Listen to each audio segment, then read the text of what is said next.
Hello students, कैसे हैं आप सब। आशा करती हूँ आप सभी अच्छे होंगे। मैं आरती आप सभी का अपने परिवार फिजिक्स गुरु पर हार्दिक स्वागत करती हूँ, जहाँ पर आप सभी पढ़ रहे हैं ग्रेजुएशन के लिए फिजिक्स, केमिस्ट्री और मैथ्स चल रहा है आपका अपनी एप्लीकेशन फिजिक्स गुरु पर। तो आज की क्लास है बीएससी थर्ड सेमेस्टर के लिए केमिस्ट्री क्लास है, जिसमें आपकी बुक चल रही है chemical dynamics and coordination chemistry, और ये इस बुक का लेक्चर नंबर 9 है, जिसमें हम यूनिट 1 के बारे में डिस्कस कर रहे थे, जो थी आपकी केमिकल काइनेटिक्स। ये आपका यूनिट का नेम है। तो ये लेक्चर नंबर 8, इससे पहले के जितने भी लेक्चर्स हैं आपके प्लेलिस्ट में अपलोड कर दिए गए हैं, आप वहाँ से चेक कर सकते हैं।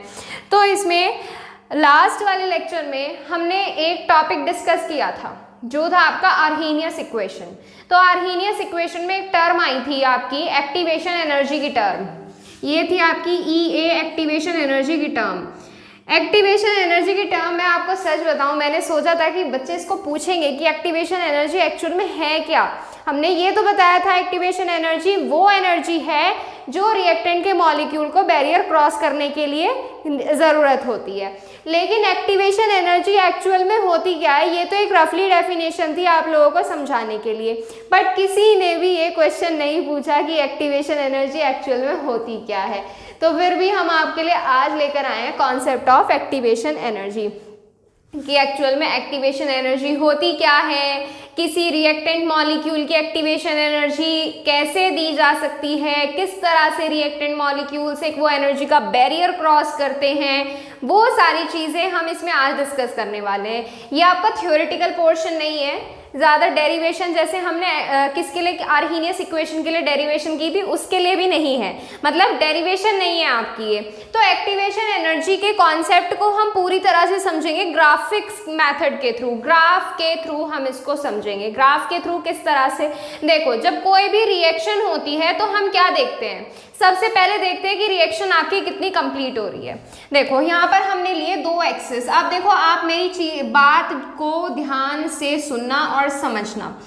तो यहाँ से हमने लिया एक ग्राफ, ये आपका एक्स एक्सिस है और ये आपका वाई एक्सिस है। दो एक्सिस हमने लिए, इन पर हम क्या लेंगे, दोनों एक्सिस पर हम कोई क्वांटिटी लेते हैं। जैसे हम इस वाले एक्सिस पर लेंगे एनर्जी, इधर हम शो करेंगे, इधर हम एनर्जी शो करेंगे, और इधर हम शो करेंगे progress of reaction, reaction progress, reaction progress हम इधर शो करेंगे।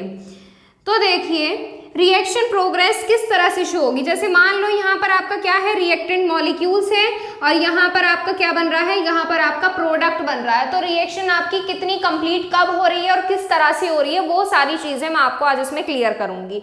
रिएक्शन होती किस तरह से है, देखो हमने लिए आपके रिएक्टेंट मॉलिक्यूल्स। क्या लिए, रिएक्टेंट मॉलिक्यूल्स लिए। अब देखो रिएक्टेंट मॉलिक्यूल्स जब हम लेते हैं उनकी खुद से एनर्जी होती है, कुछ ना कुछ एनर्जी उनके पास खुद से होती है या नहीं है।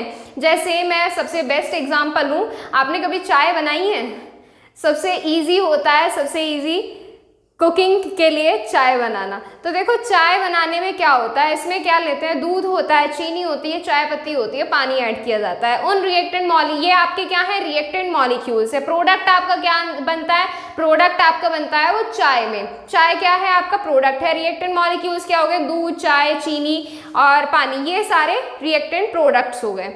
अब देखो रिएक्टेंट मॉलिक्यूल्स जो हैं इनके पास खुद की एनर्जी होगी या नहीं। जैसे हम क्या लेते हैं, जैसे हमने दूध लिया, दूध हम किस तरह का ले रहे हैं, जैसे रूम टेम्परेचर पर दूध लिया, वो आपका क्या होगा, ज्यादा जल्दी बॉईल होगा। वहीं अगर फ्रिज में रखा हुआ ठंडा दूध लेते हैं, उसको बॉईल होने में थोड़ा टाइम लगता है। तो इसका मतलब क्या है कि आपके रिएक्टेंट मॉलिक्यूल्स के पास खुद से एक एनर्जी प्रेजेंट होती है, जिसे हम क्या बोलते हैं, रिएक्टेंट एनर्जी बोलते हैं, रिएक्टेंट मॉलिक्यूल्स की एनर्जी। जैसे मान लो कि यहाँ पर हमारे रिएक्टेंट मॉलिक्यूल्स है जिसकी एनर्जी हमारे पास इतनी एनर्जी पहले से प्रेजेंट है।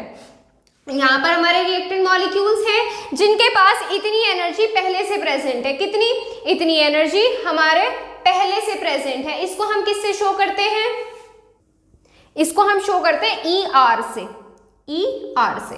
अब देखो हर एक रिएक्शन को कंप्लीट होने के लिए एक पीक पर पहुंचना पड़ता है। पीक क्या है, जैसे हम क्या करते हैं, हमने चाय बनाई, चाय में उबाल जो आता है वो उसका पीक पॉइंट होता है, मतलब कि रिएक्टेंट मॉलिक्यूल्स आपके जो होते हैं, रिएक्टेंट मॉलिक्यूल्स एनर्जी लेकर एक ऐसे पॉइंट पर पहुंच जाते हैं जहां से आपका प्रोडक्ट बिल्कुल आसानी से बन जाता है। जैसे हमने क्या माना, यहाँ पर हमने एक एनर्जी का बैरियर रखा, यहाँ पर हमने क्या रखा, यहाँ पे हमने एक बैरियर रख दिया, क्या रखा, यहाँ पर हमने एक बैरियर रखा, और ये जो आपका बैरियर है, ये आपका बैरियर क्या दिखाएगा, ये आपका बैरियर ये दिखाएगा कि आपके जो रिएक्टेंट के मॉलिक्यूल्स हैं उसको कितनी एनर्जी दी जाए कि आपके प्रोडक्ट आसानी से बन जाए। देखो बिल्कुल इजी सी लैंग्वेज में समझा रही हूँ मैं आपको। यहाँ पर हमारे रिएक्टेंट के पास, रिएक्टेंट के मॉलिक्यूल्स के पास इतनी एनर्जी पहले से प्रेजेंट है, यानी कि इतनी एनर्जी इनके पास पहले से प्रेजेंट है। ये जो है आपकी, ये आपकी ER है, रिएक्टेंट मॉलिक्यूल की एनर्जी। अब यहाँ पर है आपका वो पीक पॉइंट। अगर हम इन रिएक्टेंट मॉलिक्यूल्स को इतनी एनर्जी और दे दे, देखो यहाँ तो हमारे पास पहले से प्रेजेंट है, इतनी एनर्जी और दे दे तो रिएक्टेंट मॉलिक्यूल्स इस पॉइंट पर पहुंच जाएंगे, और इस पॉइंट पर पहुंचने के बाद क्या होगा, इस पॉइंट पर पहुंचने के बाद आसानी से प्रोडक्ट बन जाएगा। जैसे मैं आपसे कहूँ कि आपको एक पहाड़ के कोने पर बिल्कुल खड़ा कर दिया और आपसे बोला गया कि यहाँ पर आपको प्रोडक्ट, यानी कि आपको यहाँ इस कॉर्नर पे जाना है। जैसे यहाँ पर क्या है, ये एक पहाड़ है, आपको यहाँ पर खड़ा कर दिया और आपसे बोला कि आपको यहाँ पर पहुँचना है, तो आप क्या करोगे, आप बड़ा जोर लगाओगे और इसकी पीक पॉइंट पर पहुँचोगे, यहाँ पर पहुँचोगे। यहाँ पर पहुँचने के बाद जब हम क्या करेंगे, यहाँ पर पहुँचने के बाद आसानी से उतरना आसान होगा। मतलब देखो मेहनत क्या करनी पड़ती है, मेहनत ऊपर जाने में करनी पड़ती है, ऊपर से नीचे तो आप आराम से आ सकते हैं, बिल्कुल ढलान के साथ चलते चले जाओ, नीचे पहुँच जाते हैं। तो इसी तरह से यहाँ पर भी एक बैरियर है, ऑब्स्टिकल है, ऑब्स्टिकल कहते हैं अड़चन जो बीच में बैरियर लगे होते हैं। तो इसमें क्या है, यहाँ पर इस ऑब्स्टिकल को क्रॉस करने के बाद प्रोडक्ट बिल्कुल आसानी से बन जाएगा। जैसे मैं कहूँ कि मैंने रिएक्टेंट के मॉलिक्यूल्स को अपनी तरफ से कुछ एनर्जी दी, ये एनर्जी दे दी, ये क्या है आपकी, ये है आपकी एक्टिवेशन एनर्जी। एक्टिवेशन एनर्जी कुछ नहीं है, एक्टिवेशन एनर्जी कुछ खास नहीं है, क्या है, बस एक्टिवेशन एनर्जी वो एनर्जी है जिसमें आपके रिएक्टेंट के मॉलिक्यूल्स एक्टिव हो जाते हैं। जैसे चाय बनाने के लिए ये सारे इंग्रेडिएंट्स आपने डाले, दूध, चीनी, चाय पत्ती, जो भी डालना होता है आपको, इलायची, अदरक, ये आपने डाल दिए इसमें। इनको डालने के बाद क्या चाय ऐसी बन जाएगी कि इसको ऐसी बाउल में रख दो और वो चाय बन जाएगी? नहीं बनती है, ऐसे नहीं बनती है। उसको क्या करना पड़ता है, उसको गैस पे रखना पड़ता है, उसको गर्म करना पड़ता है, उसको क्या करनी पड़ती है, एनर्जी देनी पड़ती है। और जो हम एनर्जी देते हैं रिएक्टेंट के मॉलिक्यूल्स को एक्टिव करने के लिए, वो होती है एक्टिवेशन एनर्जी। क्लियर है इतनी बात? एक्टिवेशन एनर्जी समझ में आ गया। अब देखो यहाँ से ये तो बन गई एक्टिवेशन एनर्जी, यहाँ पर इतनी एनर्जी हमने दे दी, अब प्रोडक्ट बन जाएगा बिल्कुल आसानी से। क्या बन जाएगा? प्रोडक्ट बन जाएगा बिल्कुल आसानी से। अब प्रोडक्ट कैसे बनेगा? आपने चाय बनने के बाद गरम गरम चाय पिए कभी? बिल्कुल गैस पे से उतरते के साथ ही चाय पिए? पी भी नहीं होगी, क्योंकि बिल्कुल क्लियर सी चीज़ है, इससे क्या होता है, जीभ जल जाती है। तो इसमें हमें क्या करना पड़ता है, हमें थोड़ा सा वेट करना पड़ता है ताकि चाय थोड़ी सी नॉर्मल हो जाए और हम उसे पी सकें। तो इसी तरह से इसमें भी होता है कि जो आपके प्रोडक्ट बनाने के लिए ये जो आपके मॉलिक्यूल्स हैं, इनको थोड़ी सी एनर्जी रिलीज करनी पड़ती है। क्या करनी पड़ती है? थोड़ी सी एनर्जी रिलीज करनी पड़ती है। और यहाँ पर आपकी दो कंडीशंस आपके सामने आती हैं। क्या आती हैं? दो कंडीशंस आपके सामने आती हैं। एक कंडीशन आपकी ये कहती है कि अगर आपके मॉलिक्यूल्स थोड़ी सी ही एनर्जी लूज करे, जैसे मैं कहूँ कि आपके मॉलिक्यूल्स ने इतनी एनर्जी रिलीज करी और प्रोडक्ट बन गया।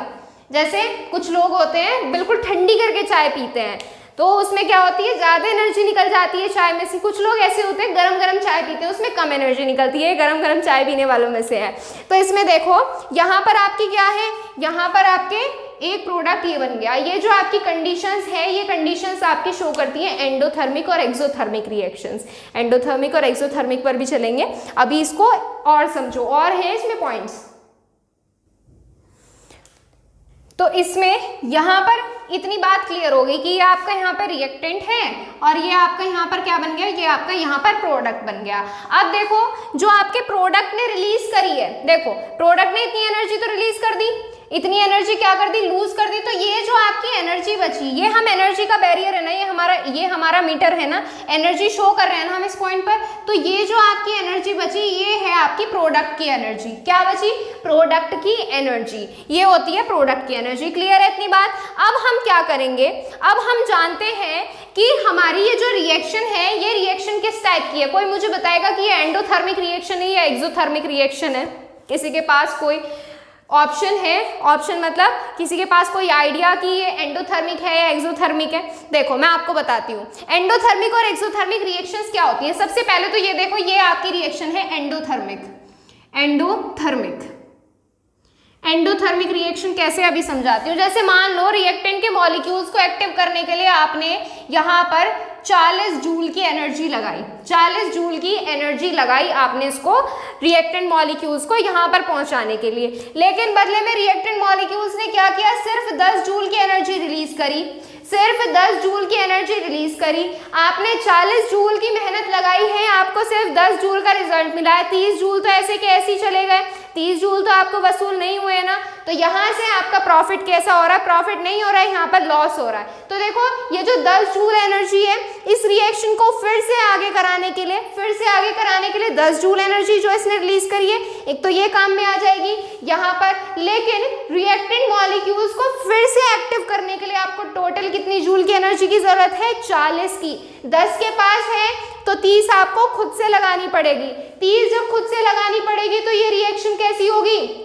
ये रिएक्शन आपकी एंडोथर्मिक रिएक्शन होगी। और हम जानते हैं एंडोथर्मिक रिएक्शन के लिए एंथैल्पी चेंज, एंडोथर्मिक रिएक्शंस के लिए एंथैल्पी चेंज कैसा होता है?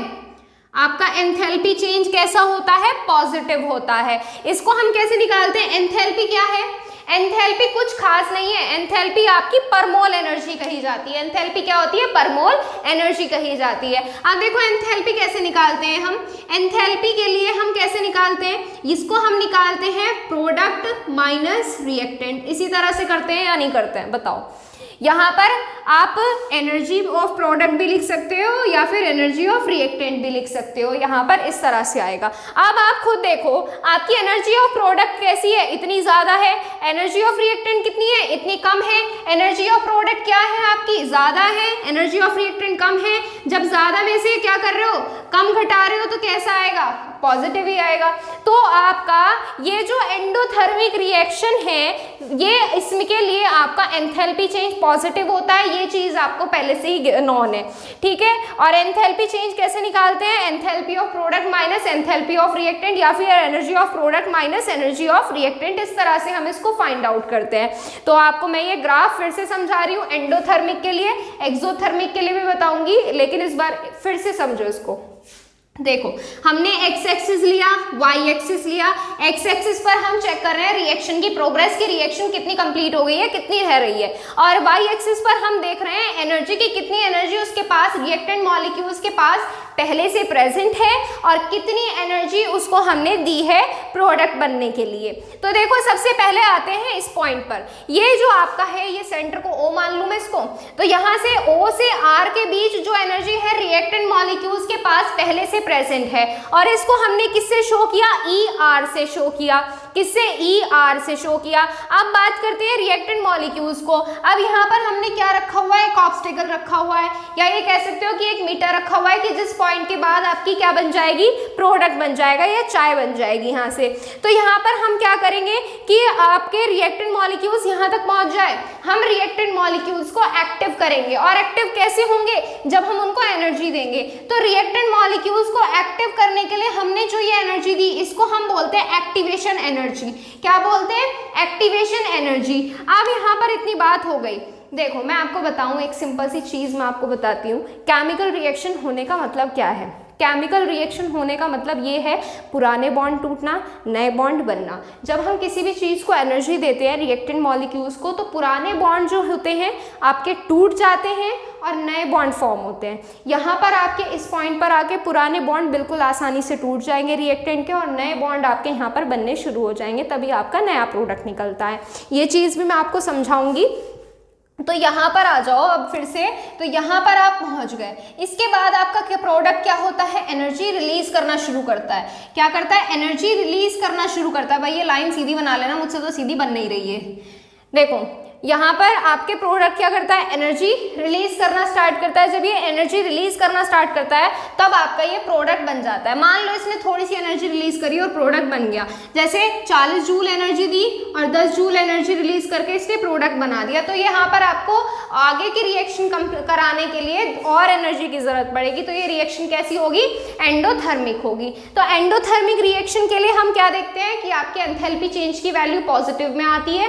एंथैल्पी चेंज की वैल्यू हम कैसे फाइंड आउट करते हैं, प्रोडक्ट में से रिएक्टेंट की एनर्जी माइनस कर देते हैं। तो यहाँ पर आप खुद देखिए प्रोडक्ट की एनर्जी कितनी है, ज्यादा है, और आपके रिएक्टेंट की एनर्जी कम है, तो ये वैल्यू तो ऑलवेज कैसी आनी है, पॉजिटिव ही आनी है। ये हो गई आपकी एंडोथर्मिक रिएक्शन के लिए। ठीक, क्लियर है। और मैं आपको एक चीज बता दूं, ये जो आपका पॉइंट है, जो ये आपका ये ऑब्स्टिकल हम बता रहे हैं, ये ऑब्स्टिकल होता क्या है एक्चुअल में, ये जो आपका ऑब्स्टिकल होता है ये आपकी कैसे होते हैं, ये आपकी थ्रेशोल्ड एनर्जी होती है। ये कैसी होती है, थ्रेशोल्ड एनर्जी, थ्रेशोल्ड एनर्जी। अब ये थ्रेशोल्ड एनर्जी क्या बोला है, अभी तो एक्टिवेशन एनर्जी समझी हमने, कुछ बच्चों को पता भी होगा इसमें थ्रेशोल्ड एनर्जी का। थ्रेशोल्ड एनर्जी वो एनर्जी होती है जो रिएक्टेंट के मॉलिक्यूल्स को केमिकल रिएक्शन कराने के लिए चाहिए होती है। क्लियर है। थ्रेशोल्ड एनर्जी वो एनर्जी होती है जो रिएक्टेंट के मॉलिक्यूल्स को और केमिकल रिएक्शन कराने के लिए या फिर प्रोडक्ट बनाने के लिए चाहिए होती है। देखो ये एनर्जी चाहिए ना, तभी तो इसके पॉइंट के बाद प्रोडक्ट बन रहा है, इस पॉइंट के आगे आपका क्या बन रहा है, प्रोडक्ट बन रहा है, और इस पॉइंट के इधर आपके क्या है, प्रोडक्ट बना ही नहीं है, मतलब रिएक्टेंट मॉलिक्यूल्स है। क्लियर है इतनी बात। अब आप क्या कर लीजिए, आप एंडोथर्मिक के लिए इसका स्क्रीनशॉट लीजिए, फिर हम एक्सोथर्मिक के लिए देखेंगे।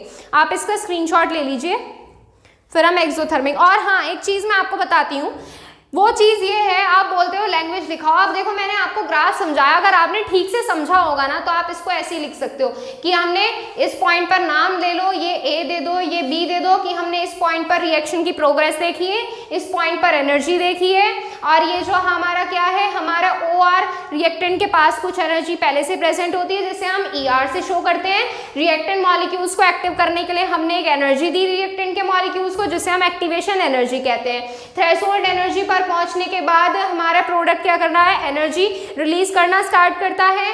यहाँ पर दो पॉइंट्स हो सकते हैं, दो पॉसिबिलिटी हो सकती है कि अगर आपका प्रोडक्ट कम एनर्जी रिलीज करता है तो वो रिएक्शन आपकी एंडोथर्मिक रिएक्शन होती है, और एंडोथर्मिक रिएक्शन के लिए एंथैल्पी चेंज की वैल्यू पॉजिटिव होती है, और जिसको हम ये आपका फॉर्मूला की है प्रोडक्ट माइनस रिएक्टेंट होती है, इस तरह से आप फाइंड आउट कर सकते हैं। क्लियर है। तो यहाँ पर ये मैंने आपको लैंग्वेज बता दी, इसी तरह से एक्सोथर्मिक के लिए लिखेंगे। स्क्रीनशॉट लीजिए आप इसका। आशा करती हूँ आप सभी ने स्क्रीनशॉट लिया होगा। अब हम क्या करते हैं, अब हम देखते हैं हमारी एक्सोथर्मिक रिएक्शन के लिए। किसके लिए देखते हैं, एक्सोथर्मिक रिएक्शन के लिए। एक्सोथर्मिक रिएक्शन के लिए कैसे फाइंड आउट करोगे,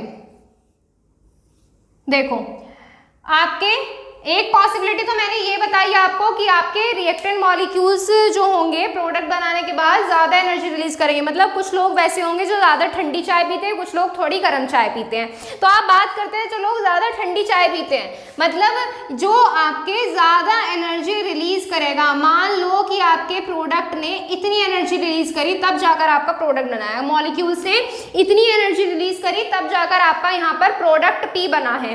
तो अब ये जो आपकी एनर्जी बची, ये जो आपकी एनर्जी बची, ये कितनी बची, ये आपकी किसकी एनर्जी है, प्रोडक्ट की एनर्जी है, कि प्रोडक्ट के पास इतनी एनर्जी बची है। जैसे मान लो यहाँ पर आपकी कितनी एनर्जी दी है, यहाँ पर आपने 40 जूल की एनर्जी दी है, यहाँ पर 40 जूल की एनर्जी आपने रिएक्टेंट के मॉलिक्यूल्स को एक्टिव करने के लिए दी है। ये वाली कंडीशन आपकी सेम ही रहेगी, इसमें कोई भी चेंज नहीं होगा। बात कहाँ पर हो रही है, बात यहाँ पर हो रही है जो लोग ठंडी चाय पीते हैं और गर्म चाय पीते हैं, मतलब आपका मॉलिक्यूल्स एनर्जी कम रिलीज करते हैं या ज़्यादा रिलीज करते हैं। ये वाला पॉइंट आपका बिल्कुल ऐसा रहेगा, इसमें कोई चेंज नहीं होगा। चेंज किधर होगा, प्रोडक्ट की साइड में होगा। क्लियर है इतनी बात। अब देखिए आगे, यहाँ पर आपने 40 जूल एनर्जी दी और आपको 60 जूल एनर्जी इसने रिलीज कर दी, 60 जूल एनर्जी इसने रिलीज कर दी। तो आपको तो 40 की जरूरत है, इसने 60 रिलीज कर दी, तो यानी कि इसका मतलब क्या हुआ, इसका मतलब ये हुआ कि ये 60 जूल एनर्जी आपको दे रहा है आगे रिएक्शन कराने के लिए, लेकिन आपको जरूरत किसकी है, सिर्फ 40 की है। आपके पास 20 क्या बच रही है, ज्यादा बच रही है। तो मतलब आपको क्या हो रहा है, यहाँ से प्रॉफिट हो रहा है। अब जब देखो ये आपकी एनर्जी ज्यादा रिलीज कर रही है तो ये रिएक्शन आपकी कैसी होगी, ये रिएक्शन होती है आपकी एक्सोथर्मिक। ये एनर्जी ज्यादा रिलीज कर रही है, ज्यादा एनर्जी बाहर आ रही है, तो ये कैसी होगी, एक्सोथर्मिक रिएक्शन। एक्सोथर्मिक रिएक्शन जो आपके एनर्जी रिलीज करते हैं, हीट रिलीज करते हैं, वो एक्सोथर्मिक में आते हैं, और जो आपके एब्जॉर्ब करते हैं वो आपके एंडोथर्मिक में आते हैं। अब देखो यहाँ से आपको सिर्फ आपने 40 दी, आपको 60 मिल गई, 60 में से आप 40 फिर लगा दोगे, 20 आपके पास बचेगी, यानी कि 20 जूल एनर्जी इसने आपको दी, 20 जूल एनर्जी इसमें से रिलीज हुई, तो ये रिएक्शन कैसी होगी, एक्सोथर्मिक में। और एक चीज, एक्सोथर्मिक रिएक्शन के लिए एंथैल्पी चेंज की वैल्यू हमेशा कैसी होती है, नेगेटिव होती है। एंथैल्पी चेंज की वैल्यू नेगेटिव होती है, हमेशा पॉजिटिव नहीं होती है। निकालेंगे इसी तरह से HP माइनस HR या फिर EP माइनस ER। अब देखो नेगेटिव में कैसे आएगी, खुद आप इसको आइडेंटिफाई करो। यहाँ पर देखो आपके जो प्रोडक्ट की एनर्जी है वो कितनी है, इतनी सी है, बिल्कुल नन्ही सी, और यहाँ पर आपकी रिएक्टेंट की एनर्जी कितनी है, ज्यादा है। तो कम में से ज्यादा घटाओगे तो कैसा आएगा भाई, नेगेटिव ही तो आना है आपका, कैसा आएगा, नेगेटिव आएगा। क्लियर हो गई इतनी बात या नहीं, बताइए इसमें क्लियर है इतनी बात या नहीं। ये आपकी एक्सोथर्मिक रिएक्शन के लिए है। बस डिफरेंस क्या है इसमें, डिफरेंस इसमें ये है, एंडोथर्मिक में कम एनर्जी रिलीज करता है, एक्सोथर्मिक में ज्यादा एनर्जी रिलीज करता है। अब देखो ये जो आपकी रिएक्शन है ये 2 टाइप से होती है। ये जो आपकी एंडोथर्मिक या एक्सोथर्मिक रिएक्शन है ये 2 टाइप से होती है, या तो ये डायरेक्ट रिएक्शन होती है या फिर ये रिवर्सिबल रिएक्शन भी होती है। कैसी, या तो ये डायरेक्ट भी होती है या फिर ये रिवर्सिबल भी होती है। अभी आप पहले एक्सोथर्मिक के लिए स्क्रीनशॉट लीजिए इसका, या फिर वीडियो पॉज करके नोट कर लीजिए, फिर हम इनके आगे के लिए देखेंगे। चलो अब आगे देखो, इसमें आशा करती हूँ आप सभी ने स्क्रीनशॉट लिया होगा। तो अब इसमें आगे देखते हैं, आगे हम रिएक्शंस के बारे में बात करते हैं। जैसे मैं आपको बताऊं कि ये बात तो आप जानते ही होंगे कि जब हमारे बॉन्ड डिसोसिएट करने के लिए हमें एनर्जी लगानी पड़ती है, और जब हमारे नए बॉन्ड बनते हैं तो वो एनर्जी रिलीज करते हैं। क्लियर है इतनी बात। अब देखो इसमें यहाँ पर किस तरह से करेंगे, जैसे हमने यहाँ पर एग्जाम्पल के थ्रू समझो, जैसे हमने यहाँ पर लिए हाइड्रोजन और हमने लिया आयोडीन, ये हमने यहाँ से मॉलिक्यूल्स लिए हैं। तो ये मॉलिक्यूल्स आपके कैसे रिएक्ट करेंगे, ये वाले बॉन्ड आपके पार्शियली डिसोसिएट होते हैं, सिमिलर आयंस हैं, पार्शियली डिसोसिएट होंगे। कैसा होगा, हेट्रोलिटिक बॉन्ड फिजन होगा, होमोलिटिक, ये मुझे आप बताएंगे, मैंने हेट्रोलिटिक और होमोलिटिक बॉन्ड फिजन दोनों पढ़ा रखे हैं आपको। तो यहाँ से आपके बॉन्ड्स पार्शियली डिसोसिएट होंगे। पार्शियली डिसोसिएट कैसे होते हैं, देखो मैं आपको एक पॉइंट बता रही हूँ, जिस पॉइंट के बाद आपका प्रोडक्ट बनना बहुत आसान है, यानी कि मैं वो आपकी थ्रेशोल्ड एनर्जी है ना, जो मैंने आपको ये इस तरह से समझाया था, ये वाले पॉइंट पर बता रही हूँ कि इस पॉइंट पर एक्चुअल में होता क्या है किसी भी केमिकल रिएक्शन में, क्या होता है। देखो बताती हूँ, ये जो आपके हाइड्रोजन के और आयोडीन के बॉन्ड्स हैं ये आपके पार्शियली डिसोसिएट होने शुरू हो जाते हैं। यहाँ पर हम थोड़ी सी एनर्जी देंगे, ये आपका H पार्शियली बॉन्ड बनाएगा H से, और वहीं ये वाला H जो है पार्शियली बॉन्ड बनाएगा आपका आयोडीन से। इसी तरह से ये वाला आयोडीन एक I से बॉन्ड बनाएगा, ये एक H से बॉन्ड बनाएगा। क्लियर है इतनी बात। एनर्जी दी, एनर्जी देने के बाद हम यहाँ पर पहुंच गए। ये आपका वो पॉइंट है जहां पर आपका प्रोडक्ट बनना बहुत आसान है। अब इस पॉइंट पर क्या करेंगे, इस पॉइंट पर हम इसको नन्ही सी एनर्जी और दे देंगे। देखो ये जो आपका कंपाउंड बना है ये आपका एक्टिवेटेड कॉम्प्लेक्स बना है। क्या बना है, ये आपका एक्टिवेटेड कॉम्प्लेक्स बना है, एक्टिवेटेड कॉम्प्लेक्स यहाँ पर आपका बन गया। ये आपको यहाँ पर मैं बताना चाह रही हूँ कि आपके रिएक्टेंट मॉलिक्यूल्स हैं, थोड़ी सी एनर्जी दी, एक्टिवेशन एनर्जी दी, मतलब रिएक्टेंट के मॉलिक्यूल्स को एक्टिव किया और एक एक्टिवेटेड कॉम्प्लेक्स बना दिया। और इस एक्टिवेटेड कॉम्प्लेक्स से ये वाले बॉन्ड आपके डिसोसिएट हुए और यहाँ पर आपका 2HI प्रोडक्ट बना। देखो इस स्टेप में हमारी एनर्जी रिएक्टेंट मॉलिक्यूल्स लेंगे और इस वाले स्टेप में आपके रिएक्टेंट मॉलिक्यूल्स एनर्जी रिलीज करेंगे। क्लियर है इतनी बात। तो ये आपकी होती है, ये वन वे रिएक्शन जो है आपकी, जो आपकी ऐसे होती है, ये वाली रिएक्शन है ये, ठीक है। तो यहाँ पर आपकी क्या आ रही है, यहाँ पर जो हम एनर्जी दे रहे हैं वो एक्टिवेशन एनर्जी है, और यहाँ पर एनर्जी टेक करता है और यहाँ पर एनर्जी रिलीज करता है। क्लियर है इतनी बात। चलिए आगे करते हैं। पहले आप इसका स्क्रीनशॉट लीजिए अगर लेना चाहते हैं तो। चलो अब आगे बात करते हैं हमारी रिवर्सिबल रिएक्शन के लिए, एक्टिवेशन एनर्जी की बात करते हैं रिवर्सिबल रिएक्शन के लिए। आप देखो इसमें भी आपके दो पॉइंट्स होंगे कि अगर आपकी रिएक्शन कैसी हो, एंडोथर्मिक हो, अगर आपकी रिएक्शन एक्सोथर्मिक हो, इस पर डिपेंड करता है। तो हम क्या करेंगे, इसको भी ग्राफ के थ्रू समझेंगे, ग्राफ के थ्रू समझेंगे। बहुत आसान है ग्राफ के थ्रू चीजें समझना, इससे आपको ग्राफ प्लॉट करना भी आ जाएगा।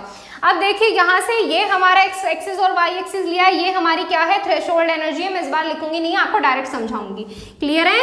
चलिए ये आपकी बन गई यहाँ से थ्रेशोल्ड एनर्जी। अब यहाँ पर हम क्या करते हैं, ये हमारे पास क्या है, यही वो चीजें होती हैं कि आपका यहाँ पर रिएक्शन की प्रोग्रेस है, रिएक्शन प्रोग्रेस है, और इधर आपकी क्या है, एनर्जी है, इधर आपकी एनर्जी है। यहाँ पर आपके क्या है, रिएक्टेंट मॉलिक्यूल्स हैं, इनके पास इतनी एनर्जी पहले से प्रेजेंट है जो आपकी होती है ER, रिएक्टेंट मॉलिक्यूल्स की एनर्जी होती है जो आपकी। अब यहाँ पर आपका क्या है, यहाँ पर हम रिएक्टेंट मॉलिक्यूल्स को एनर्जी देंगे, ये पहुँच जाएंगे हम यहाँ पर। ये जो आपकी एनर्जी होती है ये आपकी कही जाती है एक्टिवेशन एनर्जी।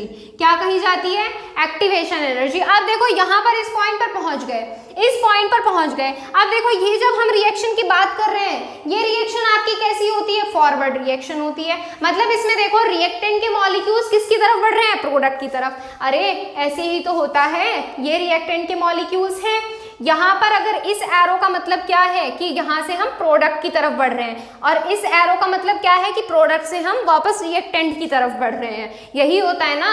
तो ये जो हमारी एक्टिवेशन एनर्जी है हम फॉरवर्ड रिएक्शन के लिए मान सकते हैं, बताओ मान सकते हैं या नहीं। फॉरवर्ड के लिए मैं इसको EAF फॉरवर्ड के लिए लिख सकती हूँ, बिल्कुल लिखा जा सकता है ये। वही हमने मान लिया कि आपके जो रिएक्टेंट मॉलिक्यूल्स हैं यहाँ पर पहुँच गए और मॉलिक्यूल्स ने अब एनर्जी रिलीज करनी शुरू कर दी। यहाँ पर पहुँचकर मॉलिक्यूल्स ने प्रोडक्ट बना दिया। मान लो यहाँ पर पहुँचकर मॉलिक्यूल्स ने प्रोडक्ट बना दिया, तो मॉलिक्यूल्स ने कितनी एनर्जी रिलीज करी, यहाँ पर हम रिलीज देख रहे हैं, ध्यान रखना कि इस बार हम रिलीज देख रहे हैं। तो यहाँ से आपकी प्रोडक्ट ने कितनी एनर्जी रिलीज करी, यहाँ पर मैं एक ग्राफ प्लॉट कर रही हूँ, यहाँ पर मैंने लाइंस खींची और ये मैंने मान लिया कि आपकी ये इतनी एनर्जी रिलीज करी गई है। ये जो आपकी एनर्जी है ये प्रोडक्ट ने रिलीज करी है, किसके लिए, बैकवर्ड रिएक्शन के लिए। बैकवर्ड रिएक्शन के लिए क्यों लगाया मैंने यहाँ पर, किसी के पास इस सवाल का जवाब कि मैंने बैकवर्ड क्यों लगाया है यहाँ पर, देखो मैं बताती हूँ। यहाँ से जो एनर्जी रिलीज होती है, इस एनर्जी को हम यूज करते हैं वापस से रिएक्टेंट मॉलिक्यूल्स को देने के लिए, ठीक है। यहाँ से जो एनर्जी निकलती है वो हम यूज करते हैं वापस से रिएक्टेंट मॉलिक्यूल्स को देने के लिए। तो यहाँ से ये एनर्जी क्या हो रही है, हमारी वापस रिएक्टेंट मॉलिक्यूल्स के पास जा रही है, इसलिए हमने यहाँ पर बैकवर्ड लगाया। अब देखो हम बात कर रहे हैं कौन सी टाइप की रिएक्शन के लिए, एंडोथर्मिक के लिए। देखो बेटा अगर आपने ये रिएक्शन नोट नहीं करी है तो कर लो, आप एग्जाम्पल के तौर पर आपके काम आएगी। मैंने अब ये रफ कर दी है। तो यहाँ से आप देखो आगे हम बात कर रहे हैं किसके लिए, एंडोथर्मिक रिएक्शन के लिए। एंडोथर्मिक के लिए, एंडोथर्मिक के लिए हम क्या देखते हैं, एंडोथर्मिक के लिए जो आपकी ये एनर्जी होगी ये हमेशा ज़्यादा होगी इस वाली से। अरे आप खुद देख रहे हो एक्टिवेशन एनर्जी जो फॉरवर्ड रिएक्शन के लिए वो ज़्यादा है, आपको ज़्यादा एनर्जी देनी पड़ रही है, और आपकी जो प्रोडक्ट रिलीज कर रहा है, जो प्रोडक्ट रिलीज कर रहा है वो कम कर रहा है। हम कैसे रिएक्शन के लिए देख रहे हैं, हम रिवर्सिबल रिएक्शन के लिए देख रहे हैं। वो जो हमने पहले ग्राफ प्लॉट किया था वो हम किसके लिए देख रहे थे, वो हम देख रहे थे हमारे जो पूरी रिएक्शन है उसके लिए। यहाँ पर हम प्रॉपर रिएक्शन, हमने प्रॉपर कंडीशन दी है यहाँ पर। क्लियर है इतनी बात। अब देखो यहाँ पर जो आपकी एक्टिवेशन एनर्जी है वो हमारी ज़्यादा है किससे, आपकी बैकवर्ड रिएक्शन से। देखो कंफ्यूज होने वाली बात नहीं है, मैं जानती हूँ आधे बच्चों के मन में ये सवाल आ रहा होगा कि मैम ने पहले ये वाली एनर्जी को माना था, ये वाली एनर्जी को माना था कि ये आपकी प्रोडक्ट ने, हमारे पास प्रोडक्ट ने इतनी एनर्जी बची हुई है, इतनी रिलीज कर दी, इतनी बची हुई है, तो इसके अकॉर्डिंग हमने माना था। लेकिन हमारी ये जो रिएक्शन की हम बात कर रहे हैं, देखो ये जो एनर्जी हमने यहाँ पर टेक की ये है आपकी EAF activation energy forward reaction के लिए। यहाँ पर जब हम बात करेंगे ये जो हमारे रिलीज करी है ये आपकी एक्टिवेशन एनर्जी रिलीज करी है बैकवर्ड के लिए। जी हाँ, ये हमारी एक्टिवेशन एनर्जी है, प्रोडक्ट के पास इतनी एनर्जी अभी बची हुई है, ये एनर्जी रिलीज करी है, रिलीज एनर्जी देखते हैं हम। तो यहाँ पर अब क्लियर हो गई होगी आपको ये बात। तो अब हम क्या देखते हैं, एंडोथर्मिक रिएक्शन के लिए आपके डेल्टा H की वैल्यू हमेशा कैसी होती है, ये आपकी हमेशा पॉजिटिव होती है। क्लियर है, पॉजिटिव होती है। अब हम देख रहे हैं यहाँ से कि आपकी EAF फॉरवर्ड रिएक्शन के लिए हम जो एक्टिवेशन एनर्जी है वो हमेशा कैसी होगी, ज़्यादा होगी आपकी बैकवर्ड रिएक्शन से। किससे, हमेशा ज़्यादा होगी आपकी बैकवर्ड रिएक्शन से। ये चीज़ आप नोट करके रखना कि फॉरवर्ड रिएक्शन के लिए, रिवर्सिबल रिएक्शंस के लिए फॉरवर्ड एक्टिवेशन एनर्जी ज़्यादा होगी बैकवर्ड एक्टिवेशन एनर्जी से। तो आप क्या करेंगे, यहाँ से डेल्टा H के लिए निकाल सकते हैं वैल्यू। कैसे निकलेंगे, कैसे निकलेंगी वैल्यू, EAF माइनस EAB देखोगे, EAF, अरे बेटा ये तो कॉमन सी चीज़ है, नोन है ये चीज़। अगर आपकी कोई भी वैल्यू पॉजिटिव में आ रही है तो यहाँ इसका मतलब क्या होगा कि आपको बड़ी डिजिट में से छोटी डिजिट घटानी है। ये सारी चीज़ आपको नोन होती है। क्लियर है, तो यहाँ से EAF माइनस EAB करेंगे। इसी तरह से आप एंडोथर्मिक एक्सोथर्मिक के लिए भी देखेंगे। एंडोथर्मिक के लिए देख चुके हैं हम, एक्सोथर्मिक के लिए देखेंगे। फटाफट से आप इसका स्क्रीनशॉट लीजिए, फिर हम एक्सोथर्मिक के लिए बात करेंगे। चलिए अब बात करते हैं एक्सोथर्मिक के लिए। स्क्रीनशॉट ले लिया होगा आपने इसका। तो अब एक्सोथर्मिक की अगर हम बात करें, एक्सोथर्मिक में आपकी ये कंडीशन यहाँ के बाद से बिल्कुल चेंज हो जाती है। क्या होती है, बिल्कुल चेंज हो जाती है। कैसे, मान लो आपके मॉलिक्यूल्स ने इतनी एनर्जी रिलीज करी और यहाँ पर आपका प्रोडक्ट बना दिया, यहाँ पर आपका प्रोडक्ट बना दिया। तो देखो ये जो आपकी एनर्जी है, ये जो आपकी एनर्जी है ये तो आपकी फॉरवर्ड होती है, ये आपकी जो होती है ये आपकी बैकवर्ड एनर्जी होती है, बैकवर्ड एक्टिवेशन एनर्जी। क्लियर है इतनी बात, ये आपकी प्रोडक्ट की एनर्जी होती है। अब देखो यहाँ पर हमारी क्या आ गई है, ये हमारी जो बैकवर्ड एनर्जी है। अब देखो ये रिएक्शन कैसी है, ज़्यादा एनर्जी रिलीज कर रहे हैं, तो ये एनर्जी है आपकी मतलब रिएक्शन है आपकी एक्सोथर्मिक। एक्सोथर्मिक रिएक्शन के लिए डेल्टा H की वैल्यू कैसी होती है, निगेटिव होती है। अब यहाँ पर आप खुद देखो, जो आपकी EAF की वैल्यू है कम और EAB की वैल्यू है ज़्यादा, तो ये चीज़ पलट जाएंगी या नहीं, बस ये चीज़ आपकी सेम रहेगी। क्यों है सेम, क्योंकि हमारी पॉइंट्स तो वही रहते हैं भाई, प्रोडक्ट में से रिएक्टेंट की तो माइनस करोगे, आपको ये नेगेटिव आ जाएगी। जब आप यहाँ से क्या करोगे, कम में से ज़्यादा माइनस करोगे तो नेगेटिव में तो वैल्यू आएगी ही। ये है आपकी किसके लिए, एक्सोथर्मिक के लिए, रिवर्सिबल रिएक्शन के लिए एक्टिवेशन एनर्जी। क्लियर है इतनी बात, तो ये आपका एक्टिवेशन एनर्जी का कॉन्सेप्ट होता है कंप्लीट। मैंने आपसे उम्मीद की थी कि आप मुझसे क्वेश्चंस करोगे, बट आपने क्वेश्चंस नहीं किए, पर हमारा फर्ज है आपको हर चीज़ें point two point deeply clear करने का, तो हम वही कर रहे हैं। तो देखिए यहाँ पर आप इसका स्क्रीनशॉट ले लो अगर आपने नहीं लिया तो। चलिए आगे आपके कुछ 2-3 टॉपिक्स और रहते हैं इस यूनिट में, जल्दी ये यूनिट खत्म भी हो जाएगी आपकी, बाकी चीज़ें करेंगे नेक्स्ट टर्न पर। आज करेंगे इतना ही। अगर आपके कोई भी डाउट्स होते हैं तो आप इंस्टाग्राम पर पूछा करें। इंस्टाग्राम आईडी है physics_guru_India। आपके जो भी क्वेश्चंस हुआ करें आप यहाँ पर मैसेज करके पूछ सकते हैं। और टेलीग्राम चैनल ज्वाइन करने के लिए प्ले स्टोर पर टेलीग्राम इंस्टॉल कीजिए और फिर उस पर अपनी आईडी बनाइएगा और सर्च कीजिएगा फिजिक्स गुरु इंडिया, आपको चैनल मिल जाएगा। और एक चीज़, आपकी फिजिक्स और मैथ्स जो है 3rd सेमेस्टर के लिए वो भी जल्दी चलने वाली है आपकी। तो फिलहाल जो आपकी केमिस्ट्री चल रही है उस पर फोकस करिए, बाकी की टेंशन नहीं लीजिए, हमने जिम्मेदारी उठाई है तो हम पूरी भी करेंगे। तो चलिए मिलते हैं नेक्स्ट टर्न पर। आज के लिए इतना ही। Thank you so much.